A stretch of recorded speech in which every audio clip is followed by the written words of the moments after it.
Kobaran api terus membakar sebuah bangunan yang dijadikan bengkel bubut di Jalan Bandengan Utara 1, Tambora, Jakarta Barat saat dini hari.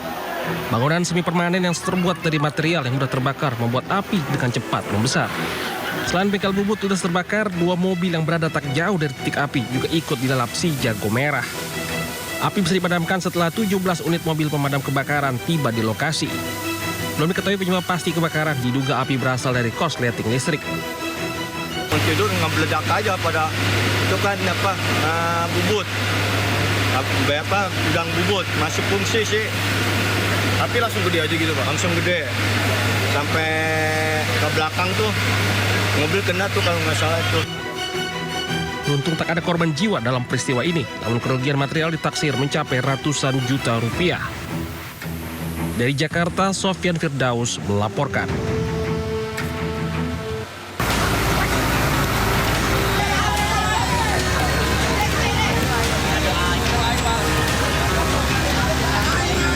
Sejumlah lapak pengepul barang bekas yang juga dijadikan sebagai tempat tinggal di kawasan Sungai Bambu, Tanjung Priuk, Jakarta Utara terbakar. Banyaknya bahan yang mudah terbakar membuat api dengan cepat membesar dan membuat panik warga di sekitar lokasi. Petugas suku dinas penanggulangan kebakaran dan penyelamatan wilayah Jakarta Utara dengan cepat melokalisir api agar tidak terjadi perambatan yang lebih meluas ke lapak lainnya. Belum diketahui pasti penyebab dari kebakaran, namun diduga kebakaran akibat korsleting listrik. Perkumpulan di sini orang-orang Madura, barang-barang itu mudah terbakar, plastik, kardus, kertas. Jadi menurut informasi peradukannya itu dari korsleting listrik. Ya, namun semuanya itu karena mudah menyambar bahan-bahan mudah terbakar, akhirnya membesar. Dan pertama kali informasi, petugas kami meluncur, api sudah.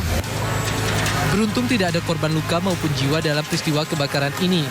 Setelah menerjunkan 17 unit mobil pemadam kebakaran beserta puluhan personil, api berhasil dipadamkan 1 jam kemudian. Dari Jakarta, Rizky Falupi, iNews melaporkan. Halo pemirsa, Anda menyaksikan Sindo Today, program yang akan menghadirkan informasi terhangat hari ini bersama saya Cikal Mutazam. Dan sebelum kita memulai Sindo Today hari ini, kita akan menyimak sejumlah berita pilihan. Ini dia.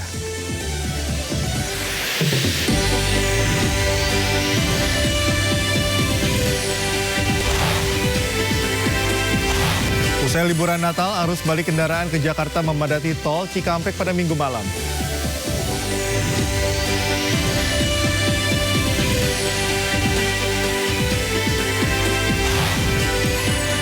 Pemirsa, selain diduga tragedi kecelakaan pesawat di Korea Selatan dan Kanada, Anda yang masih akan berpergian mengisi libur Natal dan Tahun Baru diminta untuk waspada akan cuaca ekstrim di dalam negeri.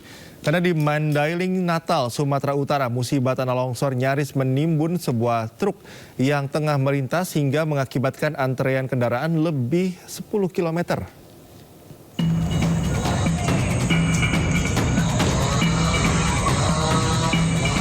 Sebuah truk yang membawa sembako ini nyaris tertimbun tanah longsor yang terjadi tiba-tiba setelah hujan mengguyur wilayah Mandailing, Natal, Sumatera Utara Sabtu malam. Longsor terjadi di Desa Larubaringin, Kecamatan Tambangan, Mandailing, Natal, Sabtu malam. Namun hingga Minggu siang, pembersihan longsor masih terus dilakukan. Akibat terjebak longsor lebih dari 14 jam, antrian kendaraan mengular hingga lebih dari 10 km. Warga mengeluhkan lambannya pembersihan longsor karena alat berat yang terlalu lama diturunkan ke lokasi. Memasuki akhir tahun, cuaca ekstrim melanda sebagian besar wilayah di Indonesia. Kondisi ini berpotensi mengakibatkan bencana alam mulai dari tanah longsor hingga banjir. Dari Mandailing, Natal, Sumatera Utara, Ahmad Hussein Lubis, iNews melaporkan. BMKG melalui Stasiun Meteorologi Maritim Kelas 1 Merak mengeluarkan informasi potensi banjir rob di wilayah pesisir pantai Banten. Potensi banjir rob akan berlangsung pada 30 Desember hingga 5 Januari 2025. BMKG melalui Stasiun Meteorologi Maritim Kelas 1 Merak mengeluarkan peringatan dini potensi banjir rob wilayah pantai perairan Selat Sunda dan perairan Tangerang Utara. Peringatan dini potensi banjir pesisir yang telah dikeluarkan dan diprediksi terjadi pada tanggal 30 Desember hingga 5 Januari 2025 terjadi di sejumlah wilayah, yakni perairan utara Tangerang, perairan utara Serang, perairan Selat Sunda Barat Pandeglang, perairan Selat Pandeglang, dan perairan Selatan Lebak. Fenomena fase bulan baru dengan meningkatnya curah hujan yang juga akan meningkatnya ketinggian pasang air laut maksimum dengan berdasarkan pantauan data water level dan prediksi pasang surut. Hal ini juga akan berdampak pada terganggunya transportasi di sekitar pelabuhan dan pesisir, aktivitas petani garam dan perikanan darat, serta kegiatan bongkar muat di pelabuhan. Dari kami yaitu menghimbau bahwa adanya fenomena fase bulan baru pada tanggal 30 Desember ini dan meningkatnya juga curah hujan di bulan Desember dan Januari ini tentunya akan berpotensi meningkatkan adanya ketinggian untuk pasang air laut maksimum. BMKG Stasiun Meteorologi Maritim Kelas 1 Merak mengimbau kepada masyarakat untuk selalu waspada akan dampak dari potensi maksimum air laut dan memperhatikan informasi dari BMKG. Dari Cilegon, Banten, Iskandar Nasution, iNews melaporkan. Musim gelombang tinggi di laut tidak selamanya mendatangkan duka bagi nelayan. Nyatanya puluhan nelayan di Pandeglang, Banten bersuka cita usai mendapatkan puluhan ton ikan cekong atau ikan sarden. Ikan ini memang kerap muncul usai gelombang laut tinggi di saat musim angin barat di akhir tahun.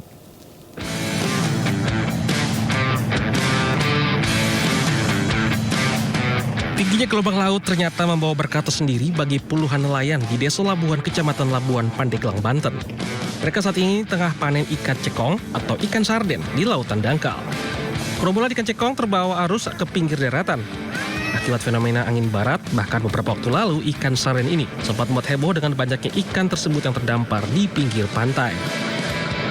Oktober kalau nggak salah setelah kita pasukan laut 3 hari sudah naik ikan ini muncul artinya banyak ikan. Yang lain sempat ya kayaknya yang lain kurang. Ini pengaruh nggak dengan gelombang tinggi ini? Pengaruh. Apa ini nama ikan? Hah? Lemuru. Kalau di Banten cekong ya Pak ya? Ya. Ini Bapak sengaja beli ke sini Pak, ke Banten atau gimana Pak? Iya. Untuk apa nih Pak kira-kira? Sarden. Kini harga jual ikan cekong berkisar dari harga Rp2.300 hingga Rp2.500 per kilogramnya. Nelayan berharap panen ikan cekong masih bisa terus terjadi hingga awal tahun depan. Dari Pandeglang, Banten, Iskandar Nasution melaporkan. Pemirsa, nelayan asal Batam nyaris tenggelam akibat manuver kapal patroli Marine Police Singapura. Peristiwa tersebut terjadi saat nelayan sedang menangkap ikan di perairan Pulau Nipah, Kepulauan Riau.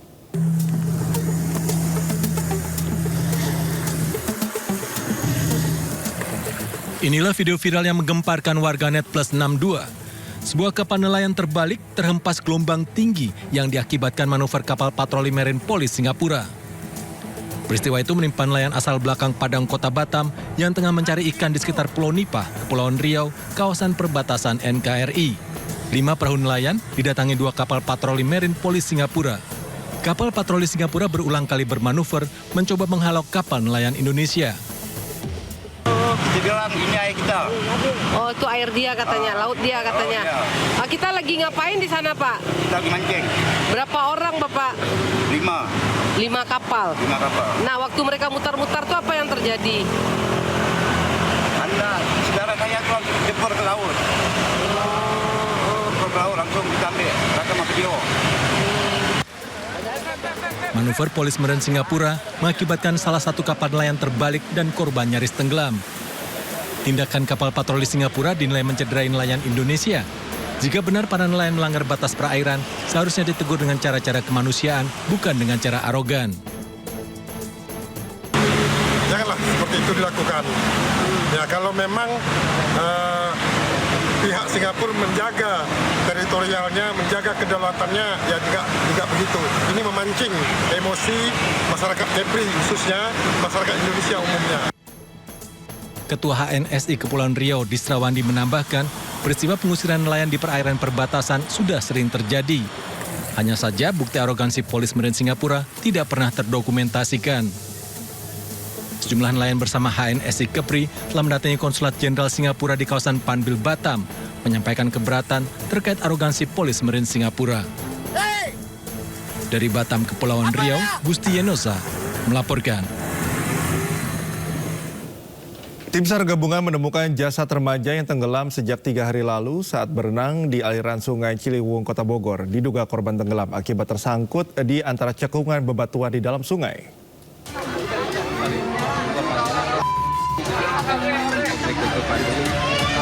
Setelah 3 hari dilakukan pencarian, jasad remaja bernama Faisal ini ditemukan warga bersama tim SAR gabungan di aliran Sungai Ciliwung, Kota Bogor.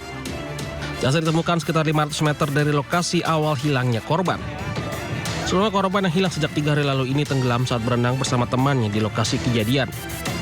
Petugas pun lalu melakukan pencarian intensif dengan melakukan penyelaman di area tersebut, namun belum membuahkan hasil. Diduga tubuh korban tersangkut di antara cekungan bebatuan yang membuat kendala proses pencarian. Kita ketemukan di sekitar kurang lebih 500 meter dari TKP. Korban diketemukan mengambang setelah dilakukan pencairan penyelaman. Kemungkinan indikasinya korban itu tersangkut di satu lowi. Suasana haru pun sempat mewarnai proses penyerahan korban kepada pihak keluarga di rumah duka di Kampung Parung, Banteng, Kota Bogor. Selanjutnya pihak keluarga langsung memakamkan jasad korban di area TPU setempat. Dari Bogor, Jawa Barat, Andi Firmansyah melaporkan. Puluhan pengendara menjadi korban ditabrak oleh kawanan sapi di Kota Makassar, Sulawesi Selatan. Sepeda motor rusak terinjak-injak dan badan mobil ringsek ditabrak sapi. Diduga ratusan ekor sapi berhamburan ke tengah jalan lantaran panik mendengar suara sirine.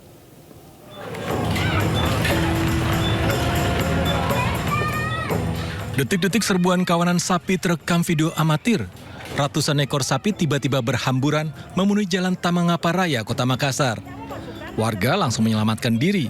Kawanan sapi menerjang apapun di hadapannya, hingga merusak puluhan sepeda motor dan merusak badan mobil. Ratusan ekor sapi ternyata baru pulang dari digembalakan mencari makan di TPA Antang. Menurut penggembalanya, rombongan sapi tiba-tiba panik dan berlari tak terkendali setelah mendengar suara sirine pemadam kebakaran. Sapinya bagaimana? Ada di belakang orangnya, Pak. Ada. Terus? Cuma kemarin saya dengar itu, kan banyak ke sana di masjid. Ada pemadam. Kasih bunyi sirenenya. Putar balik. Baru sampai sepinya itu. Semua mobil yang ditabrak. Mobil motor ya.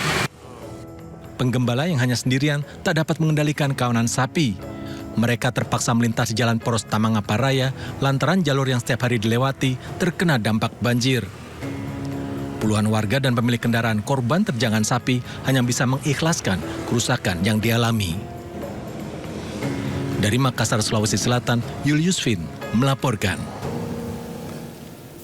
Kita beralih ke informasi lainnya, pemirsa. Meskipun program pemerintah makan bergizi gratis belum dimulai, banyak pihak yang berusaha mengambil keuntungan lewat cara yang tak benar. Puluhan pemilik catering di Mojoproto tertipu penawaran tender hingga total kerugian mencapai 72 juta rupiah. Program pemerintah makan bergizi gratis alias MBG belum juga dimulai. Tetapi ada saja pihak yang berusaha mengambil keuntungan dari program yang digagas Presiden Prabowo dan Wapres Gibran ini. Baru-baru ini ramai puluhan pemilik catering di Mojoroto tertipu penawaran tender yang mencatut nama Kodim 0809 Kediri. Dari video yang diunggah oleh akun X @bospurwa ini, nampak terlihat diduga sejumlah pemilik usaha catering menuntut pengembalian uang mereka. Setidaknya ada 70 pelaku usaha catering di kota dan kabupaten Kediri yang tergiur dengan MBG fiktif itu. Para korban diminta membayar jaminan sebesar 1 juta rupiah untuk menyediakan 1000 kotak makanan. Total kerugian mencapai 72 juta rupiah. Penipuan ini dilakukan oleh sebuah pokmas atau kelompok masyarakat yang disebut-sebut berada di Desa Gogorante, Kecamatan Ngasem, Kabupaten Kediri. Namun setelah dicek, ternyata lokasi tersebut hanya lahan kosong tanpa aktivitas apapun. Sebanyak 43 pemilik catering yang merasa tertipu kini menuntut pengembalian uang jaminan mereka sebesar Rp1 juta. Uang tersebut kabarnya akan dikembalikan oleh pihak wakil Pokmas pada Januari 2025. Tersangka kasus uang palsu di kampus UIN Alauddin Makassar bertambah menjadi 19 orang. Tersangka yang terbaru merupakan pengusaha sekaligus politisi berinisial ASS. Tersangka kasus uang palsu di kampus Universitas Islam Negeri atau UIN Alauddin Makassar, Kabupaten Goa kini bertambah menjadi 19 orang. Tersangka yang paling baru merupakan pengusaha sekaligus politisi berinisial ASS. ASS juga sebagai donatur yang ikut membiayai pembuatan uang palsu. Meski telah ditetapkan sebagai tersangka, namun ASS belum ditahan. Sabtu malam kemarin atau sehari setelah resmi ditetapkan tersangka, dengan pengawalan polisi, ASS dilarikan ke Rumah Sakit Bayangkara Makassar lantaran kondisi kesehatannya mendadak menurun. Saudara dengan inisial ASS sudah hadir memenuhi panggilan. Kemudian tadi malam sudah kita tingkatkan statusnya sebagai tersangka, ya. Dan pada saat kita mau melakukan penahanan, ternyata kesehatan yang bersangkutan drop. Selain menetapkan 19 tersangka, polisi juga masih mengejar 2 orang DPO dalam kasus uang palsu yang menghebohkan ini. Dari Makassar, Muhammad Nurbone melaporkan.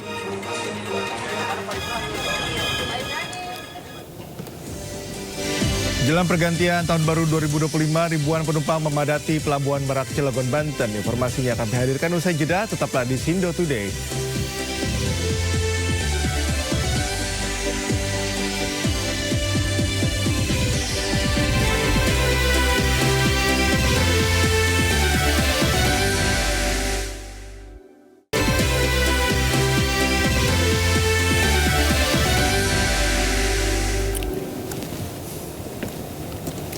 Loh, ada siapa ini? Saya tidak boleh membiarkan Cikal sendirian. Jadi saya temani Cikal hari ini bekerja. Sweet. Padahal saya udah terbiasa sendiri sih sebenarnya. Gak apa-apa, makanya tidak boleh sendiri. Karena kita punya 5 jari yang di tengah-tengah itu harus ada selaknya. Itu harus filosofi jadul. Jangan kelihatan banget umurnya dong. Terus yang baru apa dong? Nanti aja, itu nanti, di belakang layar aja. Tapi yang jelas kita hari ini masih punya banyak informasi. Tentu, banyak sekali gitu ya. Coba Galuh silahkan disampaikan ya apa informasi terkini. Pemirsa kembali di Sido Today bersama Cikal dan ditemani dengan saya Galuh. Dan kita punya banyak informasi, salah satunya ini informasi berkaitan dengan hal-hal yang tidak diinginkan ya. Karena diduga mengantuk saat berkendara, seorang pemotor tewas usai menabrak truk mogok di flyover exit tol Cilegon Timur. Ya, di lokasi kejadian juga diketahui tanpa ada penerangan.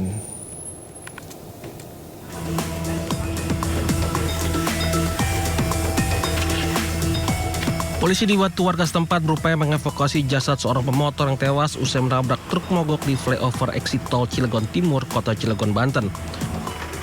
Juga korban yang belum ditemukan identitasnya ini mengantuk saat memacu kendaraan dengan kecepatan tinggi hingga tak menyadari ada truk yang berhenti. Minimnya penerangan di lokasi juga menjadi penyebab faktor adanya kecelakaan tersebut. Yang katanya diduga mogok dari jam 6 sore. Nah, saya melihat di belakang ada korban laka lantas yang menabrak kendaraan tersebut. Untuk kondisi korban sementara dinyatakan meninggal dunia di tempat. Jasad korban kemudian dibawa ke kamar jenazah Rumah Sakit Krakatau Medika Cilegon. Petugas juga masih berupaya mencari keterangan terkait identitas korban.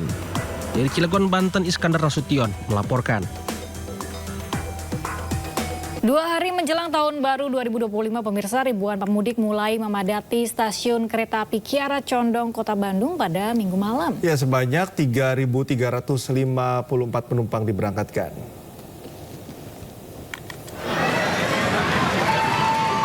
Di stasiun Kiara Condong, Kota Bandung pada Minggu malam. Ada 3.354 penumpang melakukan perjalanan menggunakan kereta api dari stasiun ini. Jumlah tersebut meningkat drastis hingga 40% dibandingkan dengan hari biasa. Mayoritas keberangkatan mengarah ke Jawa Tengah dan Jawa Timur.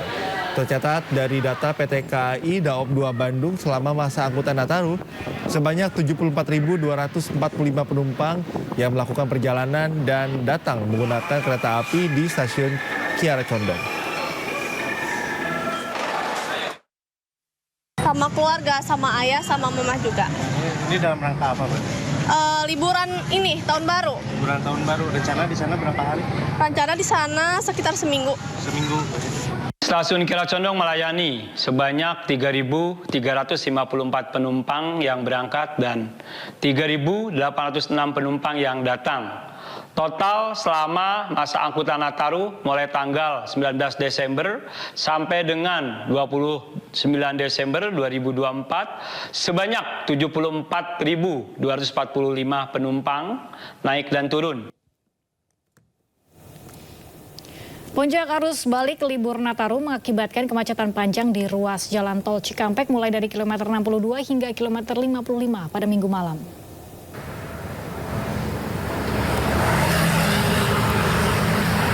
Ribuan kendaraan yang mengarah ke Jakarta terus mengalir sejak Minggu sore. Rekayasa lalu lintas atau kontraflow arah Jakarta di Tol Jakarta Cikampek dimulai dari kilometer 62 hingga kilometer 47 diberlakukan untuk mengurai peningkatan volume lalu lintas. Diprediksi puncak arus balik libur panjang Natal akan masih terjadi hingga hari ini.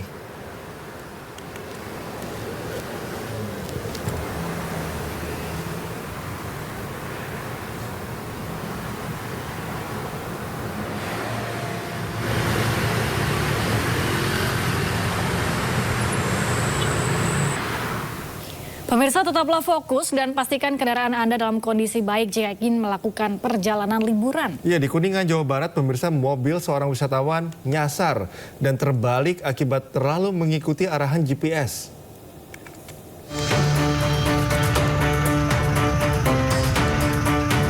Mobil penumpang berisi 5 orang terperosok dan terguling ke sawah saat melintasi jalan desa Puncak, Kecamatan Cigugur, Kabupaten Kuningan.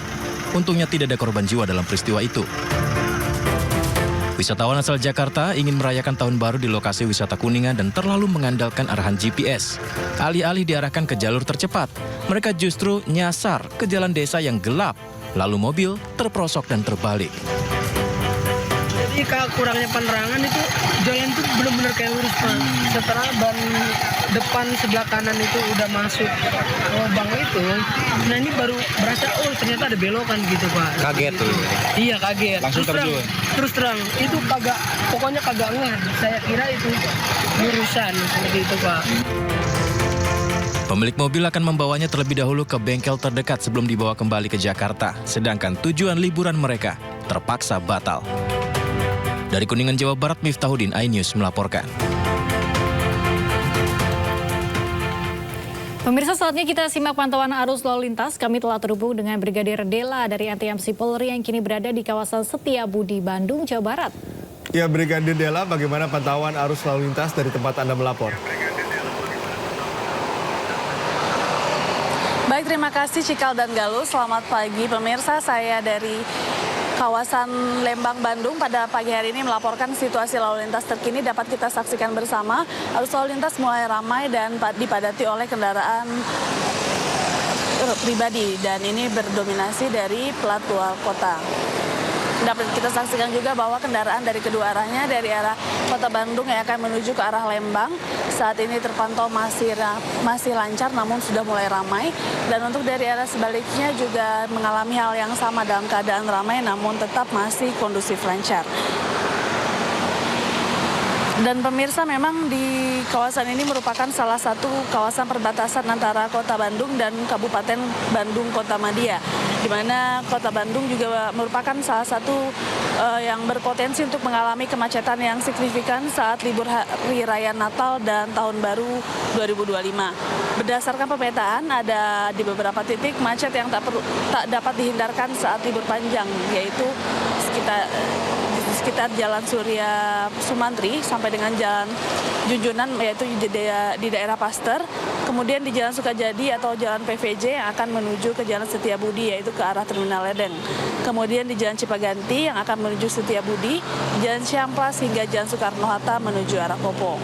Kemudian selanjutnya di daerah lainnya yaitu di Jalan Tambalong yang akan menuju ke Jalan Asia Afrika, Braga, dan seterusnya. Kemudian Jalan Soekarno-Hatta menuju Buah Batu dan seterusnya. Kemudian Jalan Soekarno-Hatta menuju Kiara Condong, Jalan Ahmad Yani, Jalan Citra, Green Dago Bengkok, dan Jalan Jajawai, Jalan Pusdawai Suci hingga Jalan Cimandrang atau menuju ke arah Darmawati.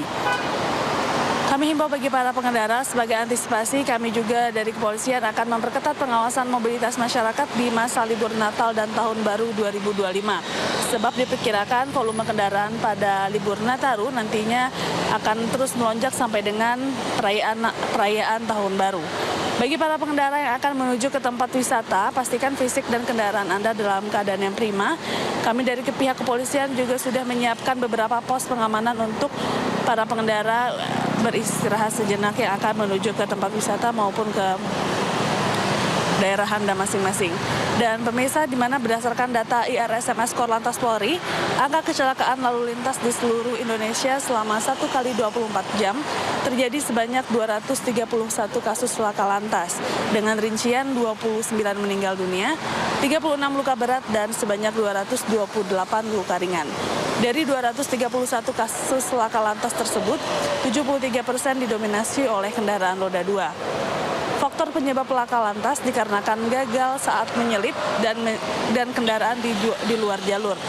Dan mayoritas terjadi di rentang waktu dari pukul 6 sore sampai dengan pukul 9 malam. Untuk itu dihimbau bagi para pengendara lalu lintas untuk selalu berhati-hati dan tetap memprioritaskan para pejalan kaki dan pastikan juga fisik kendaraan Anda dalam keadaan prima ketika Anda berpengendara. Dan untuk mengecek titik rawan laka lantas, masyarakat dapat mengunduh IRSMS Presisi melalui Google Play Store. Demikian laporan langsung dari saya, Brigadir Dela Ospi. Silakan kembali ke teman-teman di studio, Cikal dan Galuh. Silakan. Terima kasih Brigadir Dela atas laporannya dari kawasan Setiabudi, Bandung. Selamat bertugas kembali dan salam presisi. Ya pemirsa, jelang pergantian tahun baru 2025, ribuan penumpang memadati Pelabuhan Merak, Cilegon, Banten. Warga memilih menghabiskan masa libur panjang di kampung halamannya di Pulau Sumatera.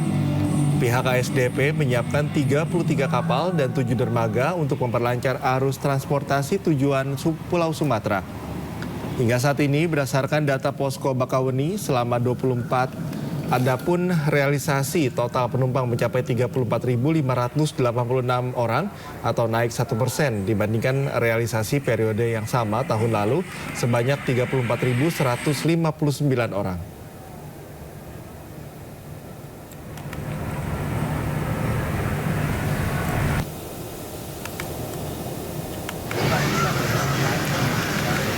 Sementara itu, kepadatan penumpang juga terjadi di Bandara Internasional Soekarno-Hatta, Tangerang, Banten. Kepadatan terjadi untuk rute penerbangan internasional pada malam hari, sedangkan untuk domestik ramai pada pagi hingga sore. Adapun rute favorit tujuan internasional yakni Malaysia, Singapura, dan Jeddah. Sementara untuk domestik yaitu Denpasar, Medan, Makassar, Balikpapan, dan juga Surabaya. Pada momen libur Nataru kali ini tidak hanya ramai oleh pergerakan penumpang tujuan domestik, melainkan penumpang yang hendak menuju rute internasional.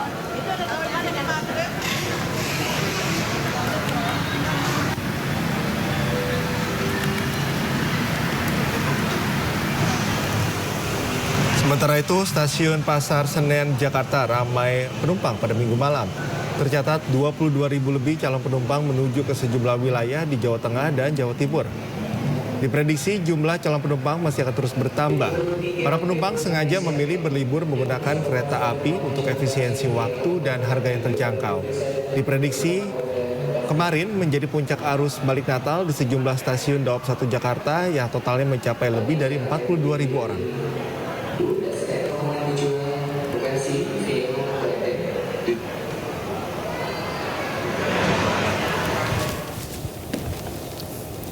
Kawasan Simpang Gadok kemarin malam terpantau lancar. Ya, sistem rekayasa lalu lintas ganjil genap telah diterapkan pada pagi hari.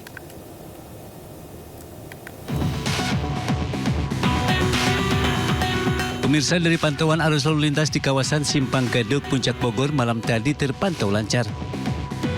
Volume kendaraan hingga kini ada 13.000 yang melintas dari Jakarta ke arah Puncak Bogor dan 10.000 kendaraan dari Bogor ke arah Jakarta. Sementara sistem rekayasa lalu lintas telah diterapkan pada pagi hari yakni sistem ganjil genap. Kendaraan berplat nomor ganjil dapat melintas dan kendaraan berplat nomor genap langsung diarahkan untuk putar balik dan mencari jalur alternatif lain. Pihak kepolisian menyampaikan akan langsung melakukan atau menerapkan rekayasa lalu lintas seperti ganjil genap dan sistem one way jika terdapat kepadatan atau antrian kendaraan. Diprediksi puncak kepadatan lalu lintas akan terjadi pada 31 Desember 2024 hingga malam pergantian tahun 2025. Pada tanggal 30 Desember itu akan ada Car Free Night atau malam bebas kendaraan dan akan terdapat penutupan jalan di beberapa ruas jalan utama. Sehingga dihimbau kepada masyarakat yang ingin melakukan perjalanan ke arah Puncak Bogor untuk memperhatikan jam keberangkatan. Jen Cahyani, Eri Nugraha, Rizky Solehudin, iNews melaporkan. Ya, libur Natal dan Tahun Baru ini menjadi momen spesial bagi masyarakat untuk berkumpul bersama dengan keluarga. Kebun Binatang Ragunan di Jakarta kembali menjadi salah satu destinasi favorit. Sementara Taman Impian Jaya Ancol juga masih menjadi primadona pada momen libur panjang.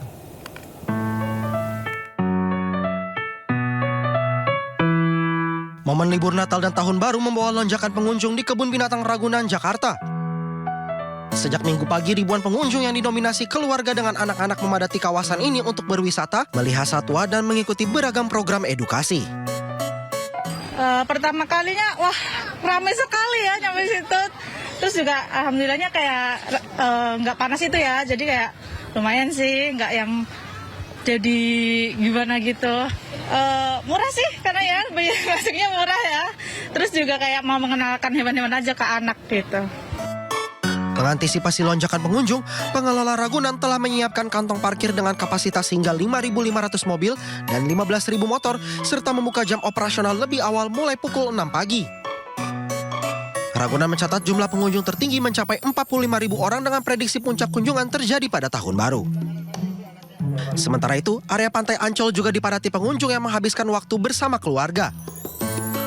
Sebanyak lebih dari 9.000 tiket telah terjual hingga Minggu siang. Lokasi yang tidak terlalu jauh dan banyak pilihan rekreasi menjadi faktor mengapa Pantai Ancol masih menjadi favorit pengunjung sebagai tempat wisata di momen libur sekolah. Dari Jakarta, tim liputan iNews melaporkan.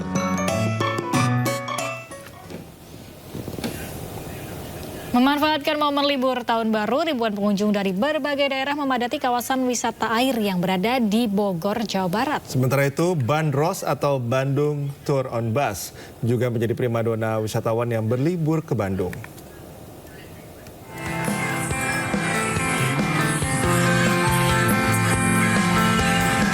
Wahana wave pool yang berada di kawasan Bogor, Jawa Barat diserbu masyarakat dari Jabodetabek. Dengan teknologi ombak buatan, para pengunjung bisa menikmati sensasi berenang di pantai. Di sini, pengunjung juga bisa menikmati serunya berseluncur dari ketinggian. Objek wisata air ini bisa menjadi pilihan warga yang sedang menikmati libur tahun baru bersama keluarga. Kan pas momennya liburan akhir tahun ya. Seru banget sih main di sini. Terus kan rame, walaupun rame tapi tetap nggak kayak desek-desekan, tetap kondusif. Tetap ya happy sih. Apalagi naik perasaannya, tambah happy banget. Mereka di sini dalam rangka liburan Nataru dan kami berharap seluruh masyarakat Jabodetabek khususnya dan masyarakat Indonesia pada umumnya bisa berkunjung ke The Jungle Water Park Bogor, di mana wahana-wahana kami yang terfavorit yaitu area wave pool, bisa bermain ombak dan juga bisa berekreasi dengan aman, nyaman dan juga bersih. Kawasan wisata di Jalan Braga, Kota Bandung terus dipenuhi wisatawan dari luar maupun dalam Kota Bandung. Banyaknya bangunan heritage membuat para wisatawan memanfaatkan swafoto di kawasan tersebut. Tidak hanya swafoto, wisata Bandros atau Bandung Tour on Bus juga menjadi primadona wisatawan yang berlibur di Bandung. Menurut salah seorang wisatawan, dirinya sengaja datang ke Bandung hanya untuk menikmati suasana liburan di Bandung dan menikmati Jalan Braga. Ibu bertiga ya? Iya, betul. karena mungkin libur mau tahun baru ya ramai banget. Tapi seru sih, so far untuk pengelolaannya. Kemudian kita ngantri, terus ada foto-foto juga, terus ada makan-makan. Kepadatan wisatawan ini akan terus terjadi hingga mendekati malam pergantian tahun baru 2024-2025 mendatang. Liputan News melaporkan.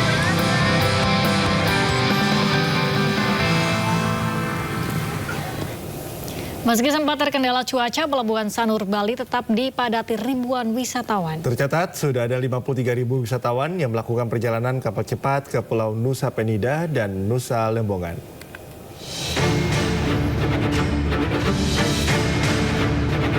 Beginilah suasana Pelabuhan Sanur Denpasar yang dipadati ribuan wisatawan. Mereka akan menggunakan kapal cepat menuju Pulau Nusa Penida dan Nusa Lembongan. Saat ini arus penumpang di pelabuhan tersebut berkisar 4.300 penumpang per hari dengan armada yang beroperasi 67 kapal cepat.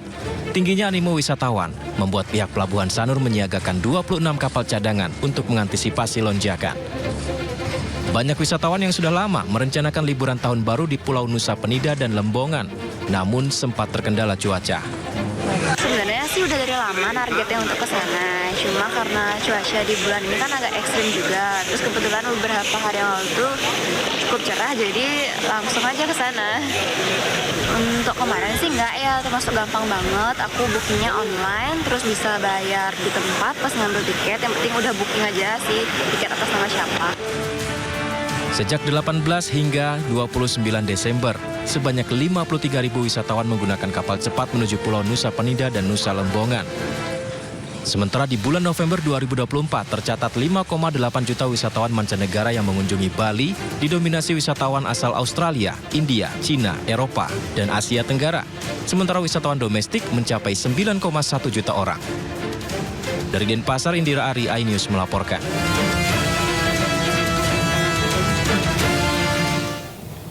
Ribuan wisatawan lokal maupun luar kota memilih Bandung untuk destinasi liburan akhir tahun mereka. Ya, tak hanya di Bandung, kota Yogyakarta juga banyak dipadati pengunjung seperti di pusat perbelanjaan baju batik di Pasar Biringharjo, Yogyakarta.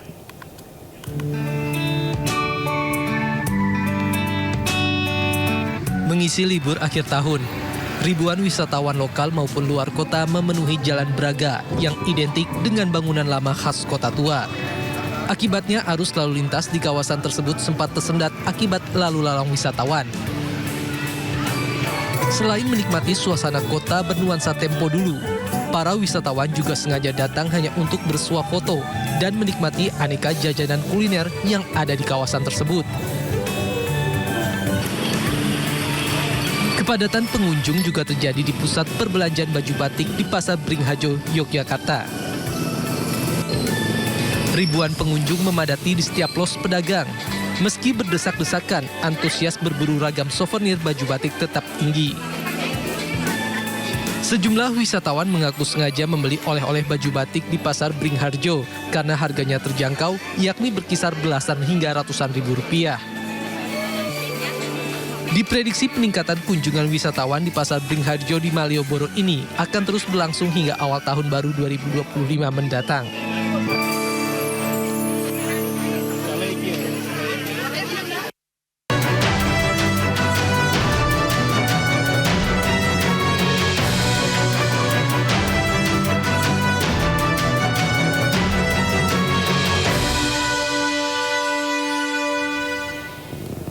Informasi menarik lainnya segera hadir usai jeda. Tetaplah bersama kami di Sini Today.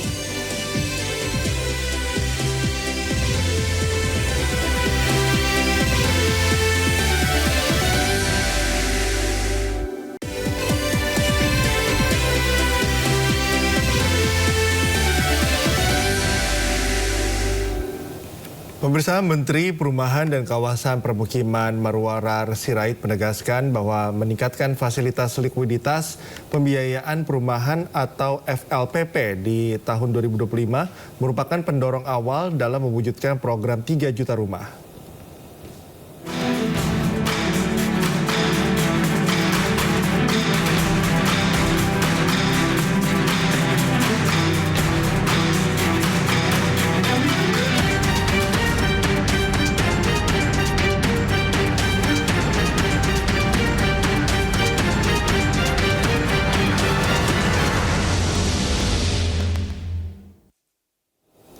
Menteri PKP optimis dengan hadirnya kuota FLPP sebanyak 220.000 unit rumah di awal tahun 2025 akan memberikan dampak yang baik dalam mengejar target 3 juta rumah yang dicanangkan pemerintah. Selain itu, Kementerian Perumahan dan Kawasan Permukiman berharap industri perbankan mendukung penuh skema FLPP di tahun depan dengan memberikan berbagai kemudahan akses pembiayaan bagi pelaku usaha sektor properti.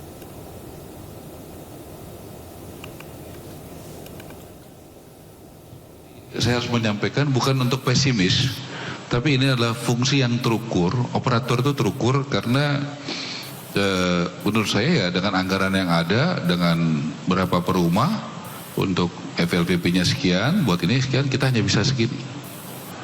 Ini kalau kita hanya sebagai berpikir kementerian teknis.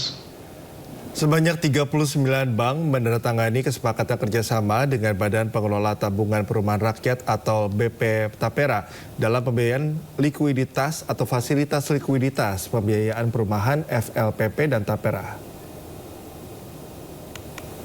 Pemerintah akan terus mengalokasikan anggaran bagi pembiayaan fasilitas likuiditas pembiayaan perumahan atau FLPP, di mana hal ini bisa menjadi pendorong menghadapi backlog perumahan. Direktur Jenderal Kekayaan Negara Kementerian Keuangan Ronald Silaban menegaskan, program FLPP merupakan terobosan kebijakan pemerintah untuk meningkatkan akses stabilitas masyarakat berpenghasilan rendah atau MBR terhadap kredit pembiayaan perumahan. Tercatat sejak tahun 2010 hingga 2024, FLPP telah berhasil membiayai lebih dari 1,5 juta unit rumah bagi masyarakat berpenghasilan rendah. Untuk tahun 2025, nilai outstanding pembiayaan program FLPP cukup besar, yakni sebesar 18,7 triliun rupiah. Untuk itu, Kementerian Keuangan berharap nominal tersebut dapat dioptimalkan menjadi sumber pendanaan alternatif untuk mengurangi ketergantungan terhadap APBN. Dan oleh karena itu, pemerintah akan terus mengalokasikan anggaran bagi program FLPP sehingga ini bisa menjadi pendorong di dalam kita menghadapi isu backlog tersebut, sambil pemerintah juga menyediakan porsi likuiditas melalui PMN kepada PT SMF. Kami berharap nilai outstanding pembiayaan yang cukup besar dalam program FLPP ini, tadi disampaikan oleh Pak Heru, tahun 2025 adalah sebesar 18,7 triliun, dapat dioptimalkan menjadi sumber pendanaan alternatif untuk mengurangi ketergantungan terhadap APBN.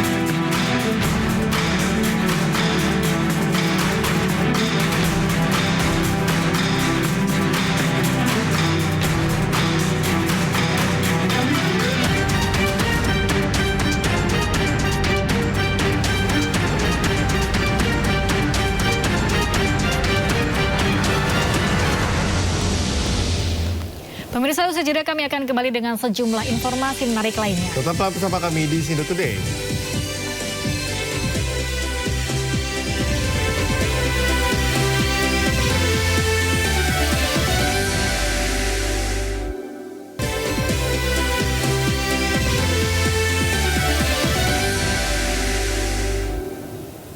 Anda kembali menyaksikan Sindo Today. Pemirsa, Gedung Rektorat Universitas Islam Negeri UIN Syarif Hidayatullah Jakarta di Ciputat, Tangerang Selatan terbakar. Api berkobar membakar kampus 1 gedung rektorat.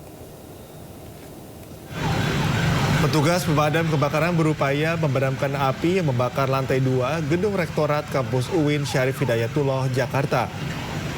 Sekitar 10 unit mobil damkar diterjunkan ke lokasi. Menurut info dari Damkar Tangerang Selatan, laporan kebakaran diterima sekitar pukul 6 pagi tadi. Diduga penyebab kebakaran adalah arus pendek listrik. Tak ada laporan korban jiwa maupun luka dalam peristiwa ini. Sedangkan jumlah kerugian ditaksir mencapai ratusan juta rupiah.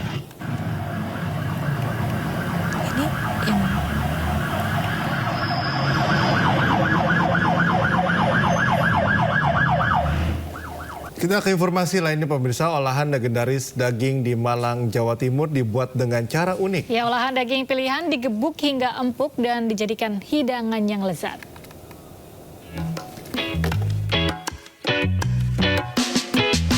Ini adalah warung sate gebuk legendaris di Malang, Jawa Timur.